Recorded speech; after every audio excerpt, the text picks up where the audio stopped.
Dylann Storm Roof is a very disturbed young man. He's the guy, obviously, who shot up the church in Charleston, South Carolina. He apparently, according to his uncle Carson Cowles, would sit at home oftentimes. He was worried that he was emotionally disturbed. Some of his friends were disturbed that he was popping pills.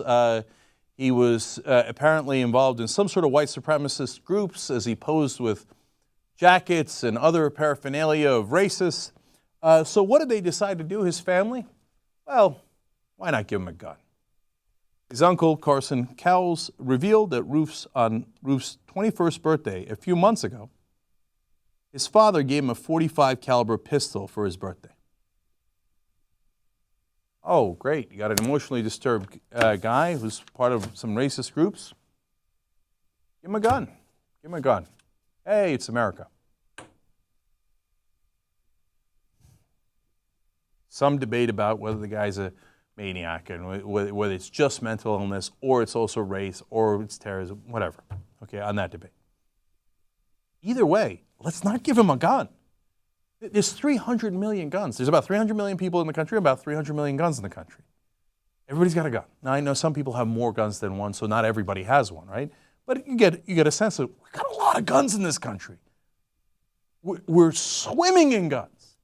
You think there's, even in the best possible light of this, which is, oh, he's just a crazy lone wolf guy, right? He's just crazy. Well, how many crazy people do you think there are in the country? There's a lot of crazy people in the country. There's a lot of disturbed people, whether they're part of a hate group or they're just crazy in another way. They're part of a religious group, Muslim, whatever it might be. But they're crazy. There's a lot of crazy people in the country. So what do? Give them guns. Give them guns. Oh, happy birthday. Here's a gun. Go shoot black people.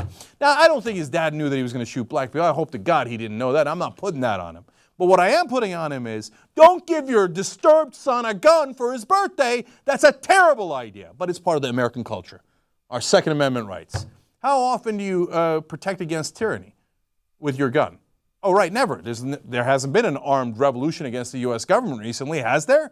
I didn't see it. Are you guys in the woods fighting cops and killing cops in the U.S. military? If you are, I'd love to have you arrested, right? That's not going on. You're not doing that, okay? What are you using the guns for? To kill each other, to kill one another.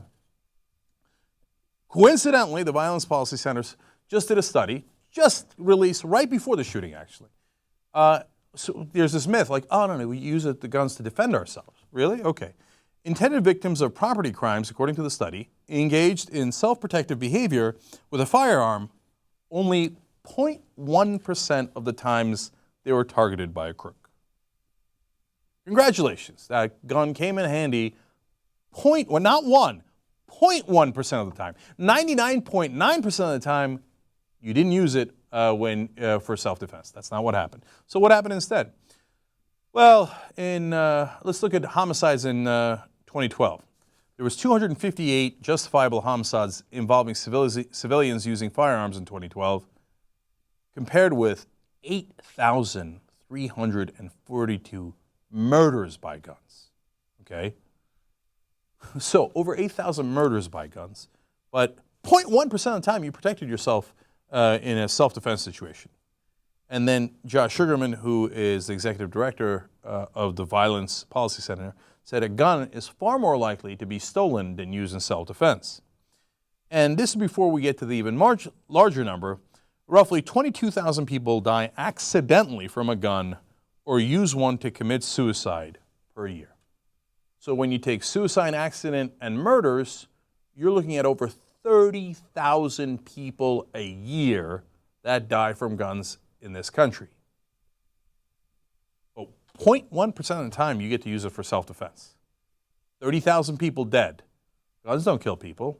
No, they do. The guy who killed 9 people in that church used a gun. He didn't use a bow and arrow. And look at this. You know what they did? The Post and Courier in Charleston, South Carolina, on that same day, church attack kills 9, has a coupon for a $30 shooting spree. You can go practice your shooting for $30. Now, look, that was planned long ago. I'm not putting it on the paper. I'm just showing that to you as a sign of the times. Guns, guns, guns, guns, guns. Let's go shoot, let's go shoot, let's go shoot. Oh my God, somebody shot people inside a church. Who could have seen that coming? We saw it coming. We've said it over and over again. We saw it coming. President Obama saw it coming. Let's show you President Obama, and of course Fox News lost their mind over this. Watch. I've had to make statements like this too many times. Communities like this have had to endure tragedies like this too many times. We don't have all the facts, but we do know that, once again, innocent people were killed in part because someone who wanted to inflict harm had no trouble getting their hands on a gun. Now is the time for mourning and for healing. But let's be clear. At some point, we as a country will have to reckon with the fact that this type of mass violence does not happen in other advanced countries. It doesn't happen in other places with this kind of frequency. And it is in our power to do something about it. I say that recognizing the politics in this town foreclose a lot of those avenues right now. But it'd be wrong for us not to acknowledge it. At some point, it's going to be important for the American people to come to grips with it and for us to be able to shift how we think about the issue of gun violence collectively. The right time to do that is right now, right after the shooting. Of course, that's exactly why conservatives don't want you to talk about it right now. Oh, don't politicize it. Of course, as soon as the president said that, Fox News rushed out, outnumbered, came in, and Andrea Tantaros, Judge Alex Ferrer, Harris Faulkner all came in and said, President's being opportunistic. I can't believe he made it political. There was tweets by a former official from President Obama's administration saying, you know, hey, Nikki Haley criticizing her for her positions. Oh my God, it's too political, it's too political. Hey, wait. You guys are the same guys who, as soon as there's any kind of attack by a Muslim, I knew it, let's go hit them. Let's go attack. Let's go attack Iran, let's attack Iraq, let's attack somebody. Let's make it political right away, right? When it's about guns, no, right-wingers did it, don't make it political. No, but just forget about it. And then later, 3 months later, if you bring it up in a respectful way, they'll say, what are you talking about? That passed a long time ago. It's never the right time to talk about guns. Even before the president spoke, I'm going to go to E.W. Jackson here, video 9. Back to this idiot from on Fox and Friends this morning.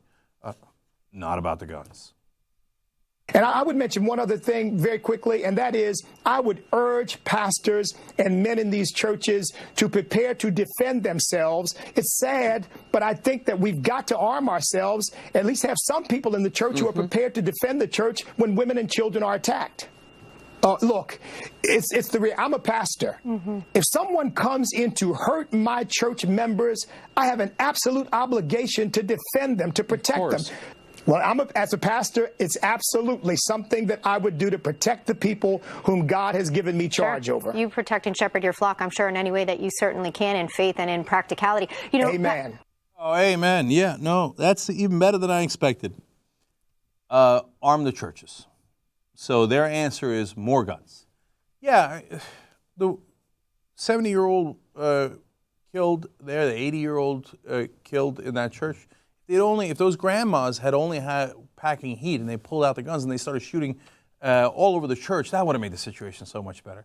There was a poor girl shot and killed the other day in Iowa by a guy who had been sexually harassing her. Shot her 3 times in the back. Oh, if she had had a gun, she'd have still been shot in the back. 0.1% of the time you get to use it in self-defense. 99.9% of the time, you don't, even when there is an attack, you don't get to use it in self-defense. But 30,000 people die every single year, including these 9 people, and they don't die from bow and arrow attacks. They die with people using guns, because we all have guns. Guns. The great country is nuts for guns. This attacker is not the only one that's insane. Everyone who's out there is guns is the answer, like E.W. Jackson, like Fox and Friends over there. No, you're part of the problem. You are absolutely part of the problem of this culture, which is inundated and has lost its mind over guns. The rest of the world is not like this. In Iceland's 71-year history, the cops have killed only 1 person in 71 years. But our cops, guns, shoot people, arm people, unarmed people. Our non-cops go into black churches, kill people, go into Sikh temples, kill people, go into Jewish community centers, kill people.